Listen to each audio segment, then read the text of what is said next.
All right. Fantastic.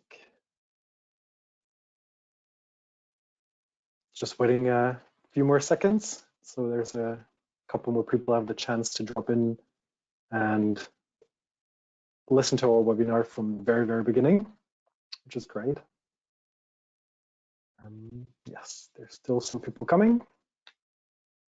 All right. Let's kick it off. A wonderful good morning, good day, good afternoon. Thank you very much for taking the time, especially during these crazy times, to listen into our webinar, our second All Guilds webinar, which I'm very, very excited about. Firstly off, I hope you're safe, your family's safe, you're healthy. That's very important in these days. I'm very happy that Courtney is joining us today as an expert on mental health and stress. Basically, what we're going to go through in the next hour is a introduction by Courtney on the topic, and then we also have like a time for question and answer by our representatives from the guilds. And I'm very, very happy that Bailey is with us today. Hi, Bailey, representing the Barista Guild. We have Miles with us. Hi, Miles, representing the Coffee Roasters Guild. And on the phone is Hylan, representing the Coffee Technicians Guild. Hi, Hylan. Well, there's no video. Before we dive right into the topic, I wanted to make you all aware this is what you see on the screen, on the shared screen. We have something called like a community contributed COVID-19 resource page, which we as SCA put together, and people add from PDFs to links to videos, anything that is related to COVID-19, to coffee, but also non-coffee, but ideas, PDFs, stories that helped, that gave them some insights, information. And if you scroll down, you can see there's also a database with all the files in there. And you can search that by like the different professions or regions, and then dive right into a lot of the topics we discuss. Also, what we discussed today, there will be more resources available. You can find all of that. You can see that in the URL line on top is sca.coffee/COVID-19. And then you can dive right into all these resources. So go check it out, have a look, also contribute if you can. It's always good to get all the knowledge from us as a community together, help one another, support one another while we go through these super tense times. This is also why I'm very, very happy that we have Courtney, and we'll talk about mental health, which is always a really important topic, but especially today. And by this, I'm handing over the virtual microphone to you, Courtney, and I'm very excited to dive into the topic. Awesome, thank you. I am really excited to be here. Hold on, okay, there we go. So I'm gonna share my screen here and let's just start it. Okay, so welcome everybody. As Richard said, my name is Courtney Muir, and you may recognize me from, I spoke at Access here in San Diego last September, and I talked about burnout. But my name is Courtney Muir. I am a licensed marriage and family therapist with a private practice in Southern California here in San Diego. I do dialectical behavior therapy and gender therapy, so I work with the trans community a lot, supporting transition. And I am a self-care coach, specializing in burnout. So right now, especially kind of given the climate of the times, I'm working particularly with nurses, giving some support to them because they're really in the front lines of this right now, but also you guys are. So I was very excited to be able to come here today and talk a little bit about mental health in crazy times, because this is really an unprecedented situation that we are all in right now, and watching after our mental health, it requires some pivoting, right? We need some different strategies. Some of the stuff that you've probably used in the past to manage mental health and to, deal with anxiety and process might not be working as well right now, and that's actually really normal. So to start us off, I wanted to go through a little meditation. And this is a tool. Now I know this webinar is going to be recorded. So my hope is that, you can come back and re-listen to this particular meditation whenever you want in the future. I have been using variations of this specific visualization a lot lately. It's one of my favorites, and I feel like it's just so fitting for this time.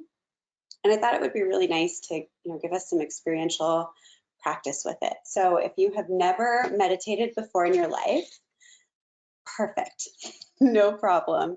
Welcome. This is going to be a little bit of an easier meditation, right? I'm not going to sit here telling you to not think anything. We're going to go through a visualization. Now, mountain meditation was brief history. It is a Zen practice that in particular is used with mindfulness-based stress reduction. So this is a program that was developed by Jon Kabat-Zinn for chronic stress and chronic pain. But this particular meditation is just really lovely and perfect for maintaining kind of your sense of equilibrium or your groundedness, your like steady, solid state, even when there's a lot of chaos going on. And you can even just do a mini mental visualization when you're in the middle of something, right? You don't have to sit down and listen to this whole recording. You can just visualize yourself as the mountain for 30 seconds and really get a big benefit. So I'm excited to share this with you.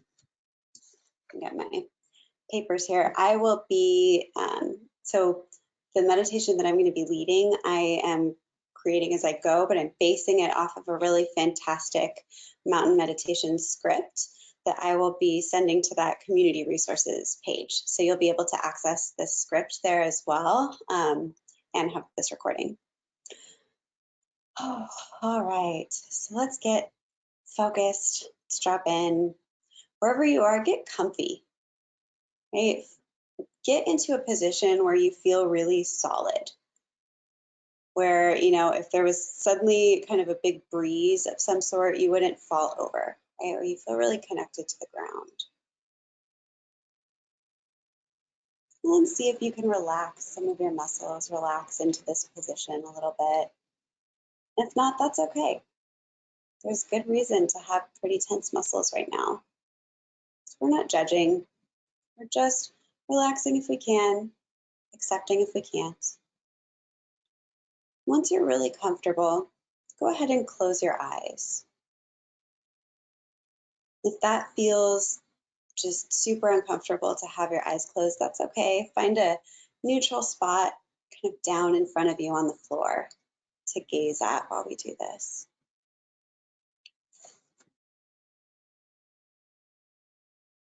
Just notice your breathing. I'm not trying to change it.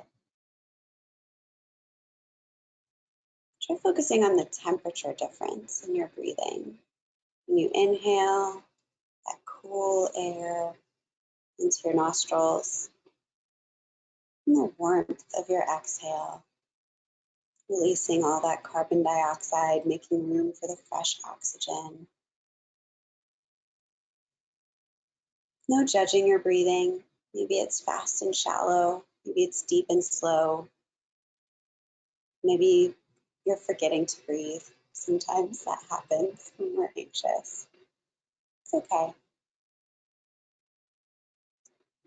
Now, as you sit here, I want you to let an image form in your mind's eye of the most magnificent or beautiful mountain you know, or that you've ever seen or even could imagine. It doesn't have to be an actual mountain that you've seen. Slowly let it come into focus in your mind. Even if it doesn't come as a visual image, just allow the sense of this mountain, the feel of its overall shape, its lofty peak or maybe peaks high in the sky, the large base rooted in the bedrock of the Earth's crust, its steep or gently sloping sides,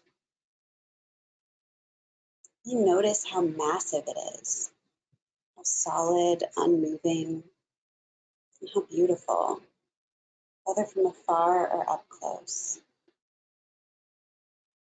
Notice maybe it has snow blanketing its tops, and trees reaching down to the base, or rugged granite sides. Maybe there are streams or waterfalls cascading down. There might be one peak or a series of peaks, with meadows or high lakes. Observe it. Note its qualities. And when you feel ready, see if you can bring the mountain into your own body sitting here, so that your body and the mountain in your mind's eye become one. Sitting here, you can share in the massiveness and the stillness and the majesty of the mountain. You become the mountain. Your head becomes the lofty peak, supported by the rest of the body with a panoramic view. Your shoulders, arms are the sloping sides of the mountain. Your buttocks and legs are the solid base, rooted in the ground, in the cushion or chair.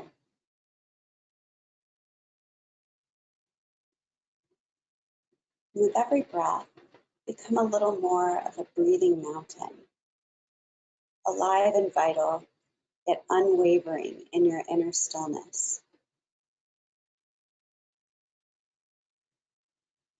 As you sit here, become aware of the fact that as the sun travels across the sky, the light and shadows and colors are changing virtually moment by moment in the mountain's stillness. And the surface teems with life and activity. Streams, melting snow, waterfalls, plants and wildlife. As the mountain sits, seeing and feeling how night follows day and day follows night. The bright, warming sun, followed by the cool night sky studded with stars.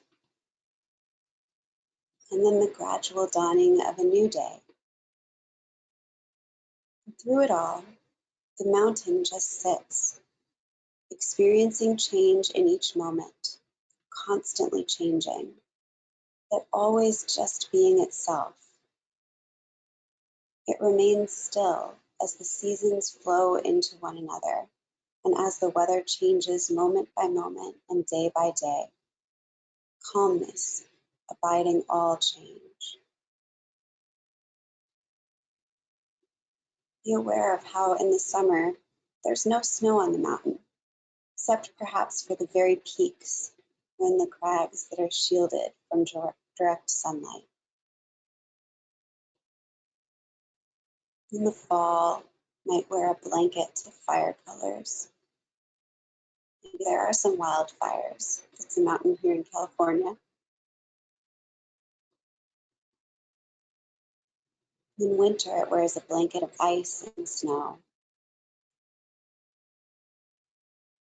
In any season, it may find itself at times enshrouded in clouds or fog, or pelted by freezing rain. People may come to see the mountain and comment on how beautiful it is, or how it's not a good day to see the mountain, that it's too cloudy or rainy or foggy or dark.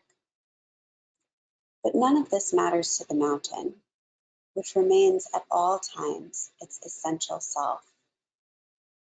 Clouds can come and go, tourists may like it or not. The mountain's magnificence and beauty aren't changed one bit by whether or not people see it or like it, whether there's sun or rain. Spring comes. Leaves form on the trees, flowers bloom, birds sing. Through it all, the mountain continues to sit, unmoved by the weather, by what happens on its surface, by the world of appearances. It's true that we experience storms of varying intensity and violence in the outer world and in our own minds and bodies. We're buffeted by high winds, by cold and rain. We endure periods of darkness and pain, as well as the moments of joy and uplift. Even our appearance changes constantly, experiencing a weather of its own. But by becoming the mountain in our mind's eye, we can link up with its strength and stability and adopt those qualities for ourselves. We can be the mountain in the midst of this massive storm that is a global pandemic right now. Perhaps there's a hurricane going around the mountain, and yet there the mountain sits, itself unmoved, solid.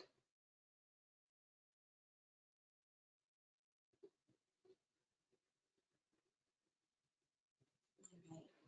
Now go ahead and release the image of the mountain. Maybe tuck it away inside of yourself to come back to later whenever you need it.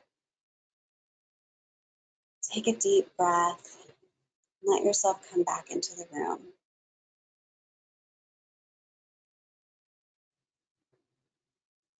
And scan yourself for a moment. See if you feel any different having gone through this visualization. Maybe not. That's okay. It's just good practice to notice. All right. So thank you all for joining me in that. I hope that you feel grounded, centered, a little bit of that mountain quality within you and ready to move forward and learn a little bit about, what we can do to help manage our mental health at this time. So here we go. All right, so one of the first things that I want to talk about, because I know, this week, as I've seen a lot of clients via video session, because social distancing, right? If I'm able to, I'm going to do that. One of the things that I've noticed coming up with a lot of my clients right now is this feeling of like, is my reaction normal? Right? Is it normal for me to be feeling what I'm feeling? Am I overreacting? Am I being selfish? Am I, being ridiculous? Why is this person reacting differently than me? So I just want to talk a little bit into why at this time with this particular situation, almost every emotional reaction that you could possibly be having is actually really normal. And I brought a picture of this is Luther here, and this is his, hiding and cozying and being sad because it's cold outside here. And by cold outside, I mean 60. This is a spoiled Southern California pup. That's his emotional expression there. He's actually a seeing eye dog in training. So I want to get a little plug out there for, we don't receive any money for this, but if you want to see some cute pictures of a puppy growing and learning to be hopefully a seeing eye dog one day, his Instagram is Lead on Luther because he's sponsored. So someone is paying for his training and food and vet bills as he goes through this program with Guide Dogs of America. So we put pictures of him up there on Instagram, including this one. But that's Luther. And he sometimes feels sad, which is normal. So this particular virus being worldwide, right? This is a crisis situation, and it has really shut down so much of normal everyday life for everyone. Aside from the fact that it's just legitimately scary, right, to have this invisible threat of sorts that, when you watch the news, it's sort of like the boogeyman. It's everywhere, right? Like, oh my gosh, can I get it just from breathing? From all the people around me, we get really caught up in all of these, freak stories that you find on the news of people being affected that weren't supposed to be affected that way, or the death counts rising, and it's terrifying. So if you are freaking out, that's really normal, right? It's a very normal reaction. The other thing that's happening is because it's shutting down the world the way that it is, we're experiencing grief on a massive global scale, unlike, ever before, in terms of just universally around the world. When we think about grief, it's because we're experiencing a loss, right? Whether that is a loss of our freedom, our ability to kind of go and do what we want, a loss of connection with other humans, a loss of stability. Perhaps it's a loss of our job. Maybe it's a loss of faith in our leaders. Even if you thought you didn't have any more, like somehow it's possible to lose even more. A loss of faith in, even your community, the friends and people that you know around you who are suddenly not there. A loss in routine. All of these are massive losses, and we're grieving them. And grief leads to a lot of different reactions. Grief can lead to anger, right? If you've noticed yourself being really more irritable or furious about certain policies that are happening at work, or more specific, just things in your personal life, being really irritated with your partner, totally normal. Grief can bring up depression, sadness, heavy feelings, can bring up bargaining, right? Maybe you have this friend that you're feeling really irritated with who's like, well, I should be able to like do this. And that's still like mostly social distancing, right? You're like, what are you doing? How are you bargaining with this right now? Because grief. Bargaining makes sense. Denial. Denial also makes sense. Like, it's not that big a deal. Totally normal. Feeling happy, also normal, right? This has caused a massive disruption in our lives. And probably there are some things that are actually maybe a little bit more enjoyable. I know I have certainly enjoyed not commuting. I feel really happy when I can go from like eating breakfast in my living room just like to walk into my office. Oh, that's kind of nice, right? I feel some happiness there. It's actually normal and okay to feel happy sometimes in the midst of this. We can't sustain constant tragic feelings or painful feelings. It doesn't mean that you're a bad person. Also, really normal to feel nothing at all. Sometimes our emotions get so intense that we go into numbing. We dissociate from what we're experiencing. We sort of like mentally edit out the fact that this is even happening. That's also really normal. So just want to normalize for everyone, whatever it is that you're feeling is a good reaction to be having. Doesn't mean that you're a bad person. It means that you are a human being with emotions, and this is how our emotions work. So on that note, let's talk a little bit about our emotions. Okay, like what the heck are my emotions doing to me then? And how do I make them stop, right? Our emotions were not designed for this type of threat.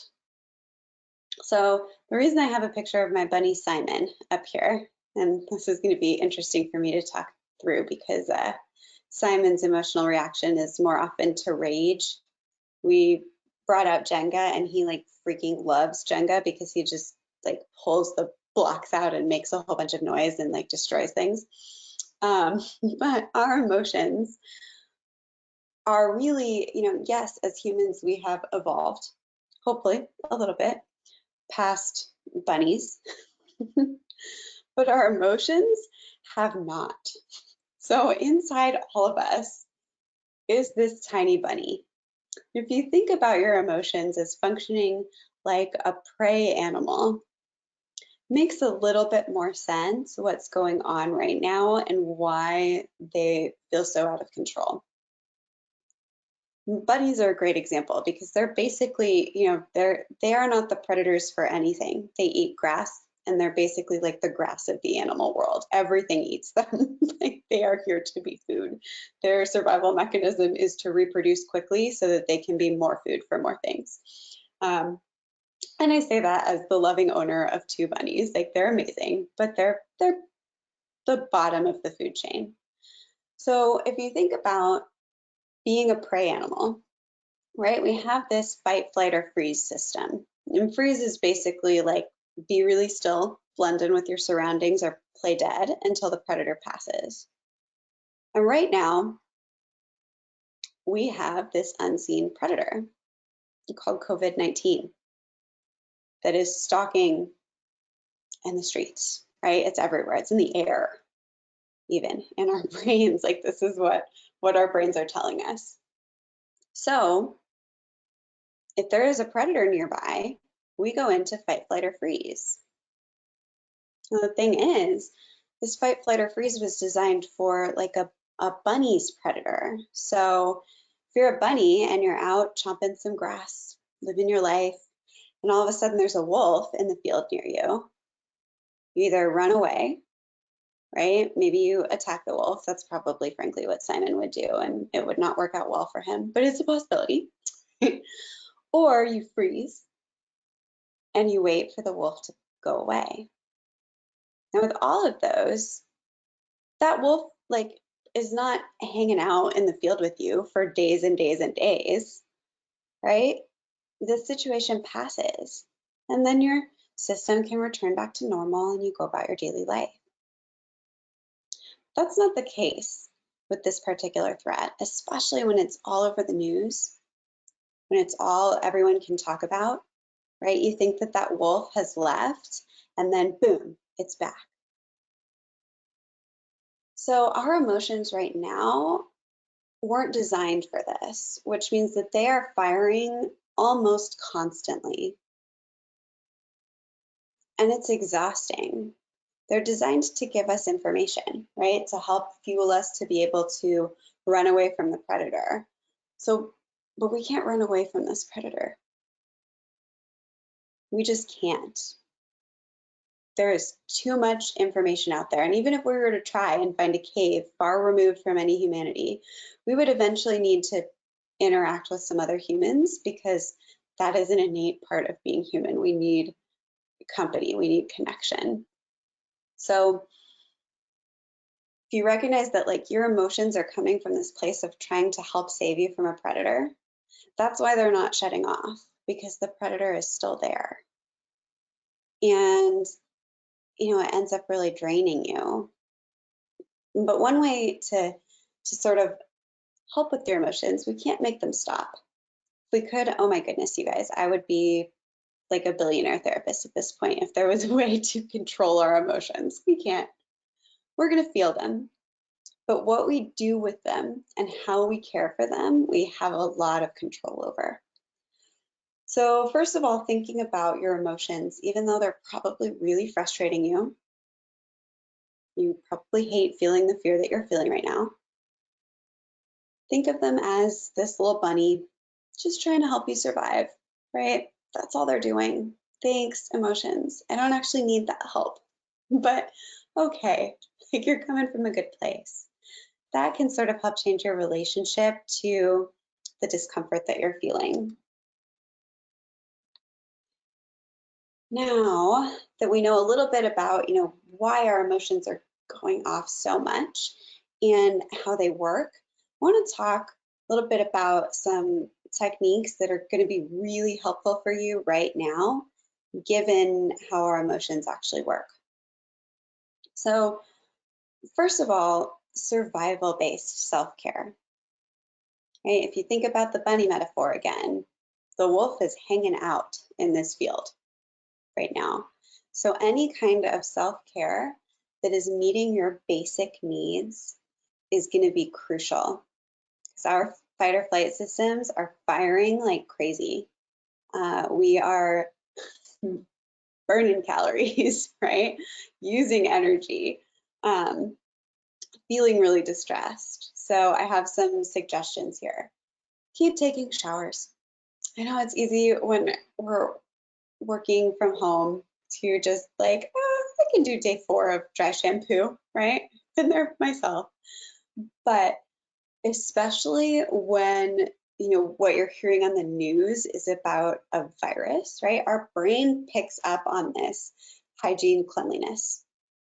And on a subconscious level, avoiding that shower is just going to increase that anxiety, because our brain knows, like, ooh, like pestilence, right? Like that's what it's firing off on.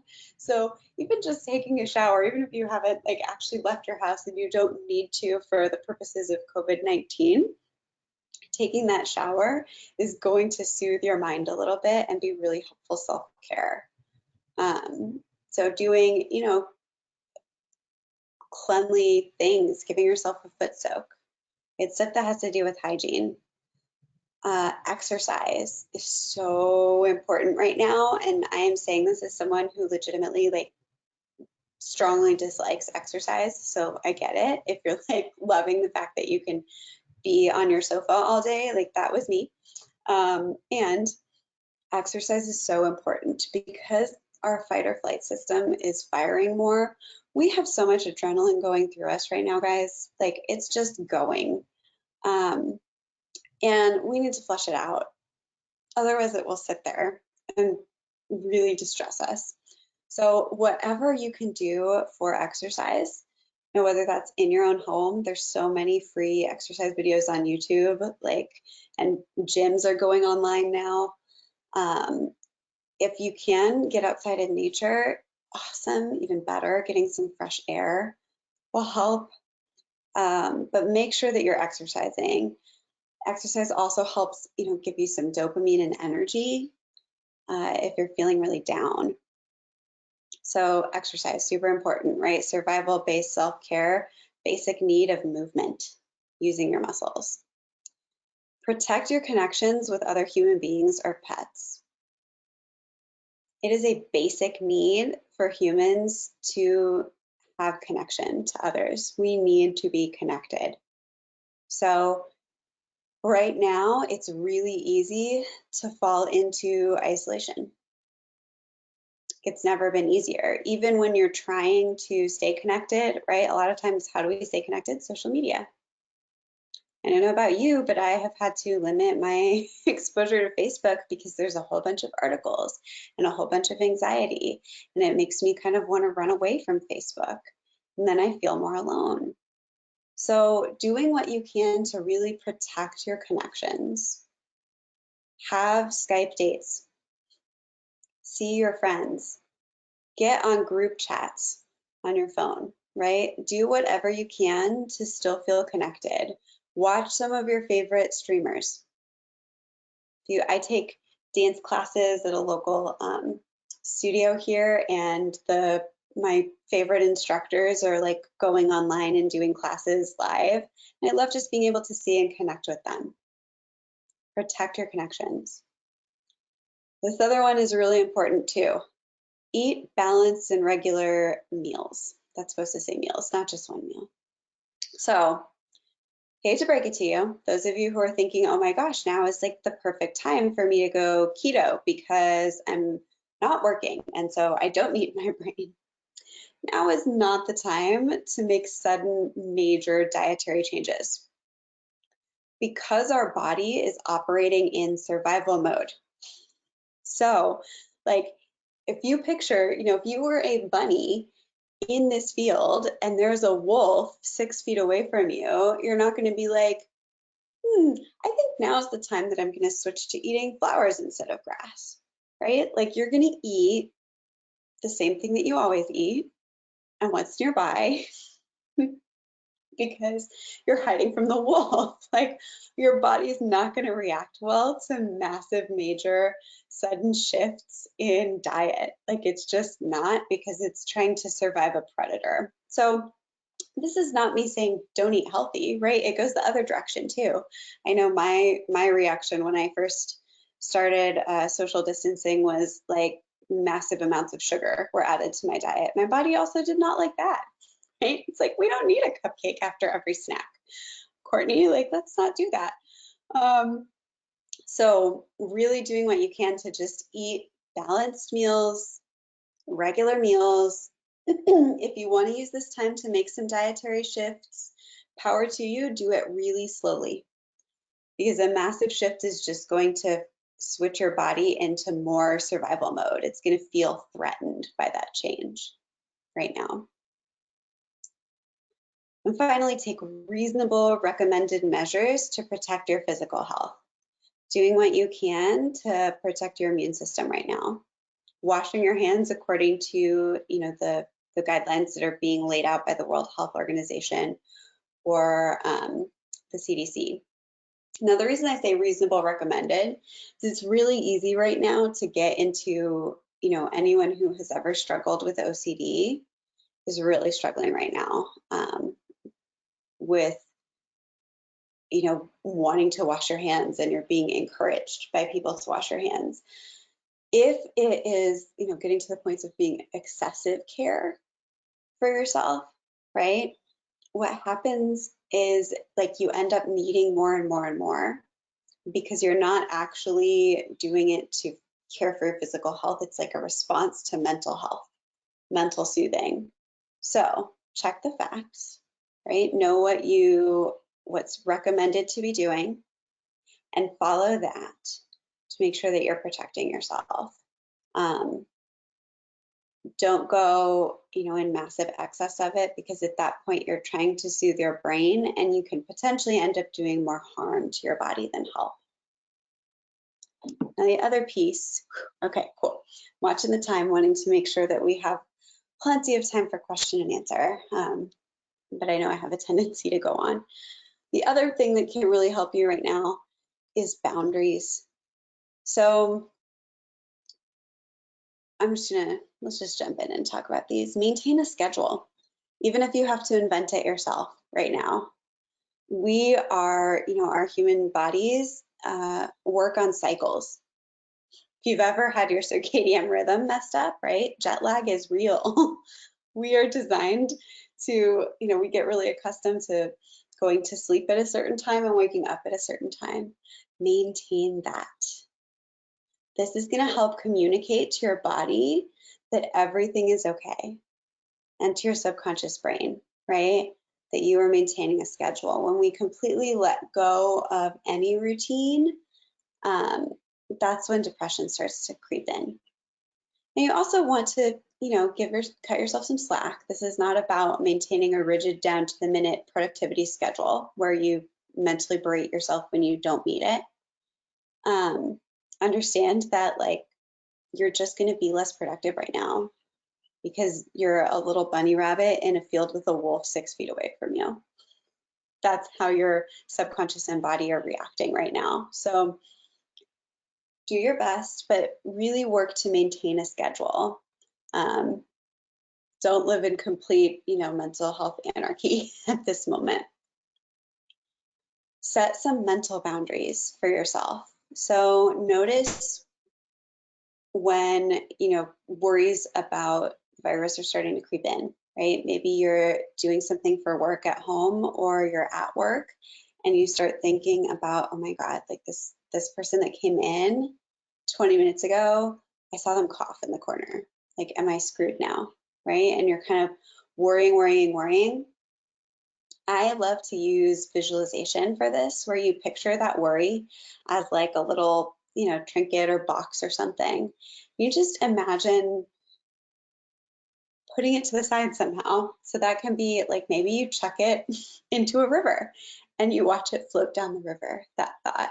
Or you put it into, I like to put my thoughts in little imaginary wicker baskets that go on a shelf in the closet.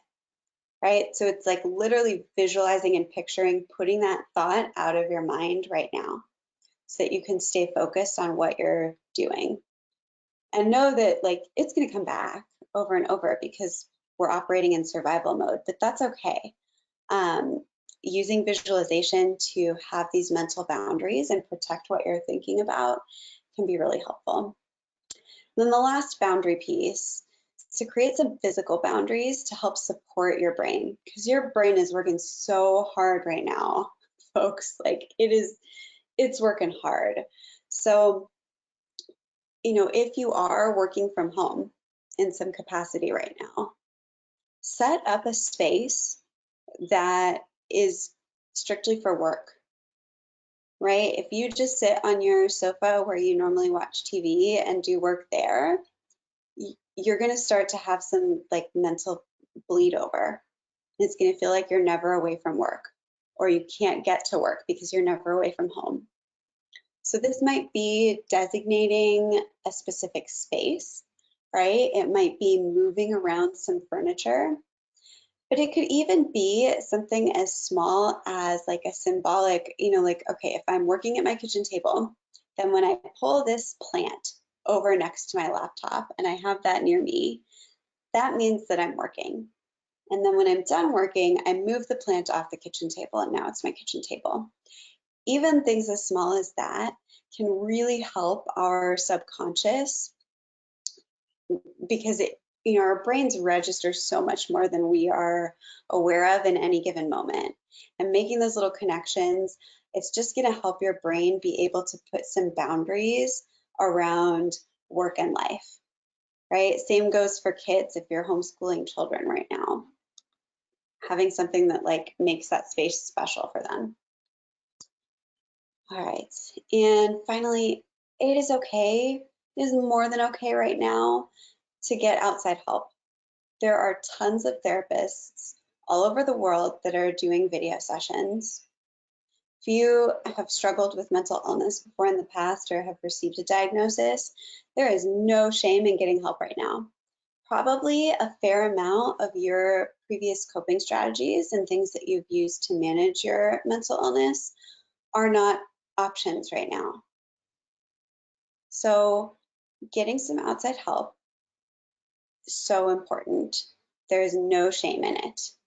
I am going to put some more resources on the community resource database, right? So some like websites with really great articles for managing mental health at this time, links to different meditations, things like that. So that's a resource for you. And then you can follow me for more tips on my Facebook page at School for Self-Care, or email me at Courtney E. Muir, remember that E in there, at gmail.com.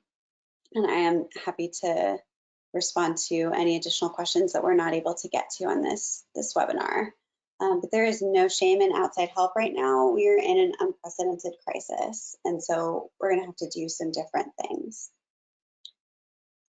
All right, and with that, I am going to figure out how to stop sharing my screen. There, I think I did it. Yes. Cool. Thank you very much, Courtney. Thank you. All right. Yes, very important topics and very insightful tips. And I think there's going to be definitely some questions, right? I don't know if Miles or Bailey or Haley, Hylan, if you want to, Hylan, if you want to, is one of you that wants to start? I have actually a question in terms of coping for service techs. We're still out in the field. We're still going to 2, 3, 4, 5 spots, and there is panic that among my techs that, well, I'm going to get it because I'm out and about, even though it's relatively low risk because people are keeping protected contact in California pretty well. What can we tell them to cope? What can we say? This is what you can do to think this through. Yeah, so, I think it seems counterintuitive, but it's always really helpful to begin with just some validation. of like, of course you're terrified, because if you click onto Facebook or the news right now, you can find articles that say like this stuff is in the water, right? Or like whatever, like there's all kinds of like, so panic is a super natural, like regular response, and it makes sense to be freaking out about it. And like you have this panic, say thank you panic, right? It's trying to protect you, even though you don't need that protection because it's not actually like based on fact. And then look at the facts. Look at, you know, remind yourself, okay, how is this actually transmitted? How would I potentially get this? What are the recommended, you know, protocols, and am I doing them? And then a lot of times it's just reminding yourself over and over, I am following the protocol, right? I am protected. I am protecting myself. I am taking all necessary precautions. And the panic is going to come up. The other thing is like potentially that, you know, visualization of the worry, where you kind of notice if you're panicking and you put it to the side, right? Like I'm going to put that in a basket and I will come back to it later, because right now I'm doing my job and I actually am safe. It's that safety piece. So to kind of normalize and say like, you know, there's, with how everything is happening right now and how the media is reporting, and even just like how our friends are talking about it, there's not anything that you could say or do that's going to get rid of the panic. Like it's just going to be there. And, you know, so instead of responding directly to like trying to rid ourselves of the panic, noticing it, normalizing it, and reminding ourselves of all of the steps that we're taking to be protected. That like, here's the science, and I'm gonna be okay, and the panic's gonna be there. Is that helpful? No, it is. We've got techs that don't want to go out of the house. It's gotten that severe. So I'm meeting with them and I'm talking to them every day to try and alleviate that panic. And I was trying to figure out ways to tell them to cope when they go out. And that actually helps a lot. I have to jump off here. I want to thank everybody for attending and really thank you for a fantastic presentation. And everybody stay safe and have a great weekend. Thank you, Highland.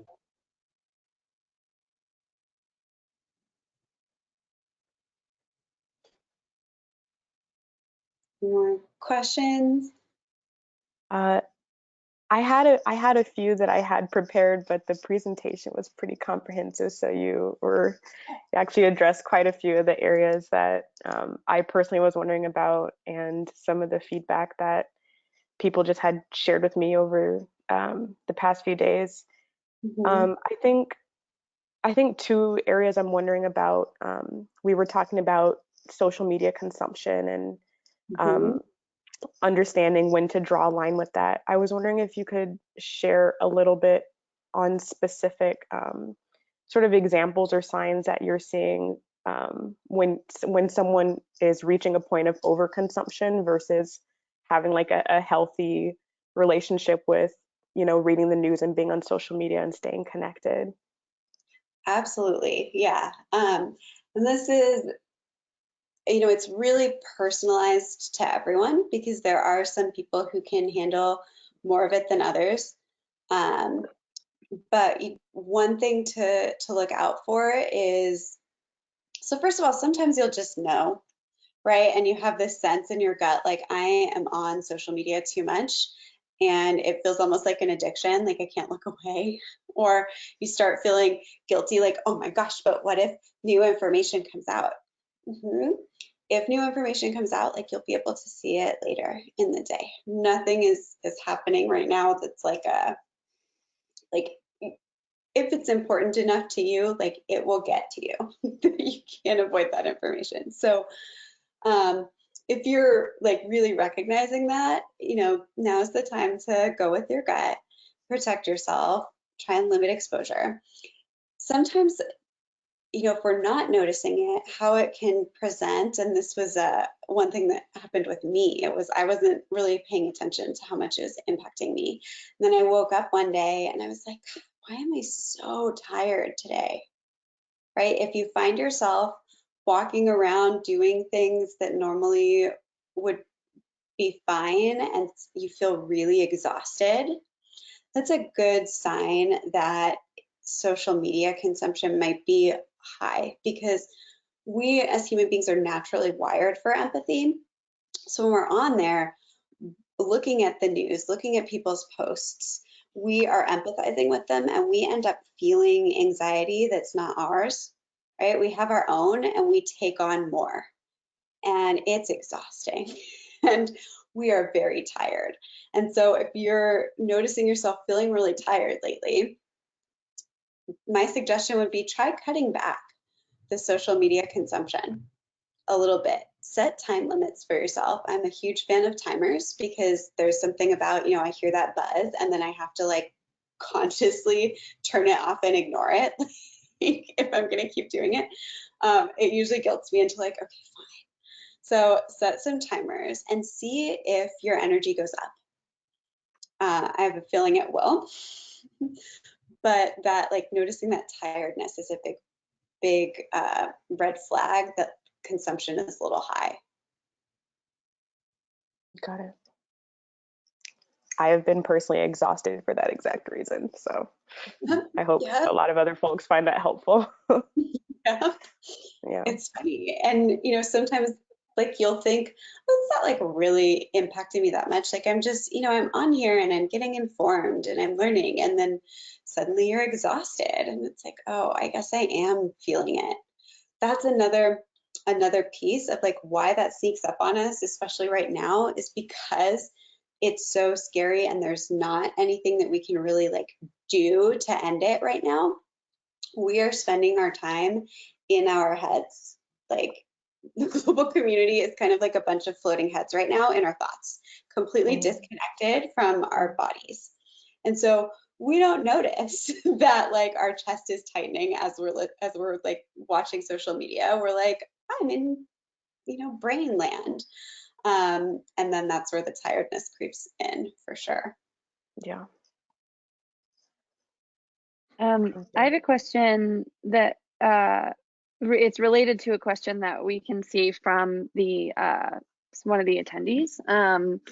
So it's the weather, at least in the Northern Hemisphere, at least in New York, has been, it's like, oh, it's spring and some days are lovely. Like today's like pretty nice, but some days it's a torrential downpour. And I'm like, I heard one friend was like, oh, I like it when it's raining because then I don't miss being outside. But I think for a lot of us, and this person who asked this question is like, that's harder. It makes it a lot harder. So this person was asking specifically if there were recommendations for like indoor like lamps that could help.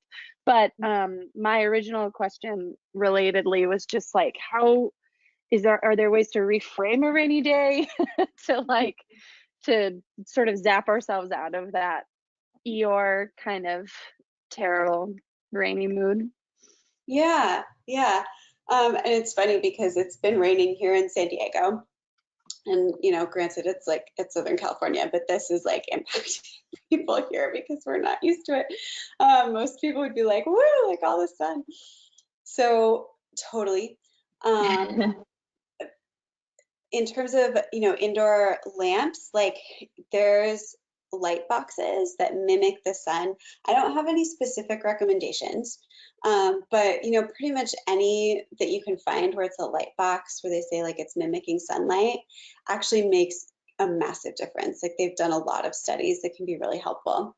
In terms of reframing the rainy day, I'm going to give like an answer that's probably not, ideally what you'd want to hear, but it's just recognize more like kind of normalizing for yourself.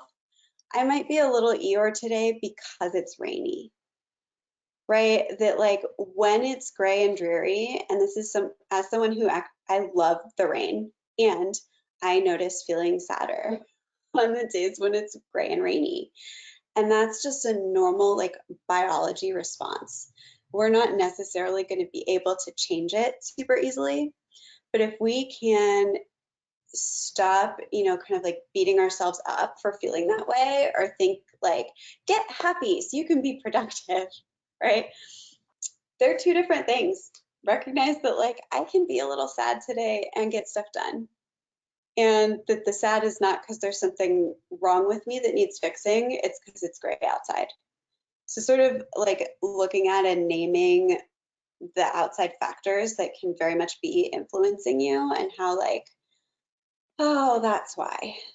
It makes sense that I feel like Eeyore today. And to kind of normalize. It's not ideal, but it's, when you can kind of normalize it and then make the best of the actual reality, as opposed to trying to force reality to be different, it's a lot easier. Mm-hmm. Yeah, there's another really excellent question in the chat group, which is about like, how can we support or I support a friend or somebody I know, a colleague, or maybe just an employee, right? That is also in isolating themselves, right? Like what would be a good way or a suggestion from your side? I think that's a really good question. Yeah. So I'm super excited that somebody asked this question, because I think there's a couple different layers to it, right? So on the one hand, supporting others right now can be a fantastic self-care strategy for you, even, right? When we get really like wrapped up in overwhelm and fear for ourselves, providing help to others opens up our worldview, right? And it helps make the crisis seem a little bit smaller, and it shows us that we have the power to do something. Plus there's connection with it, right? So this can actually be a really helpful like mental health skill to reach out and support one another. The caveat with that is for those of you who, be like me, who sometimes have a tendency towards helping others at the expense of ourselves, right? If you're like go-to strategy when you're stressed is to shove your stress down into a teeny tiny box, ignore it, and then help other people to distract yourself, that's not going to be super helpful. So just making sure that as you're helping others, you're also taking care of yourself in other ways, right? These survival needs stuff, like making sure that you're doing those. Really the best form of support right now, I think for a lot of people, is going to be just validation, right? When someone is really anxious, our tendency as human beings, we want to help people feel better. So we want to jump in with the silver lining and, oh, but think about this. And like, it's all going to be okay soon. And those are, lovely sentiments, and we want hope eventually, right? But a lot of times at first, when we're really anxious, what we need is just to like have our anxiety and have somebody else say like, I get it, me too. Like, you're not crazy, right? Because sometimes if I'm really anxious and someone says, oh, but like, look at all this time you get to spend with your dogs, I'm thinking like, you don't get it. You don't get how anxious I am, because if you're thinking that me spending time with my dogs is making up for the massive overwhelming panic that I feel right now, like, you don't get how much anxiety I feel. So now I'm going to complain about my dogs, and then maybe you'll get it, right? And then we go into this spiral where it's like you're like trying to like toss positivity, and someone's feeling worse, and positivity, and someone's feeling worse. So it can be really helpful to just say like, yeah, vent. And this is why it's really important to also keep taking care of yourself, right? And setting those boundaries of like, how long can I listen to venting and still be okay myself? But, just saying like, talk to me about how you're doing today. Like, what did you do today? How do you feel? And when you can relate, connect that way. We're all in this together. And then after that, if you've got some like things to be grateful for or silver linings, awesome. But starting with that validation is really key. Yeah, fantastic. Yeah. Great. I have one more quick Yeah, question. it, I know we don't really have time, but I think like with people who work in coffee already have trouble sleeping, perhaps. And I've been seeing a lot like from the community of people being like, well, I'm up at 4 a.m. so I guess I'm on Instagram again. So if there's anything that you could recommend for people who are having trouble sleeping, I think people would appreciate that. Absolutely. So it's extra normal to like have trouble sleeping right now because anxiety, right? If you're the bunny and there's a wolf, like the bunny's not falling asleep in the field. That's not happening. So your body is really firing stay awake hormones right now. Doing things to like really consciously wind down. Our brains and bodies are not designed to just turn off. It's not like, okay, I'm like living about, going about my daily life and like, oh, there's the timer. I'm going to hop into bed and go to sleep now. It won't work, especially when we're this heightened. So, giving yourself an hour or two before bed of away from screens, even if I've like gotten into this with my partner, I love him, but like, even if you have the blue light thingy on the screen, right? Like, not even about the light, it's about the screen and what it represents for our brain. So like putting away the laptop, putting away the phone, reading a book or journaling, or like letting yourself zone out and stare at a candle for a little bit, listening to some meditations, like letting yourself sort of wind down slowly. Make your, brushing your teeth, washing your face kind of a ritual to like slow down and wind down into bed. Other piece is then like if you're waking up really early or in the middle of the night and your brain is just like zooming around, doing something, so like letting yourself get up, right? You don't have to like guilt yourself into staying in bed because like mentally berating yourself to fall asleep won't make you fall asleep, which I know we all know and then do it anyway. But let yourself get up, get out of bed.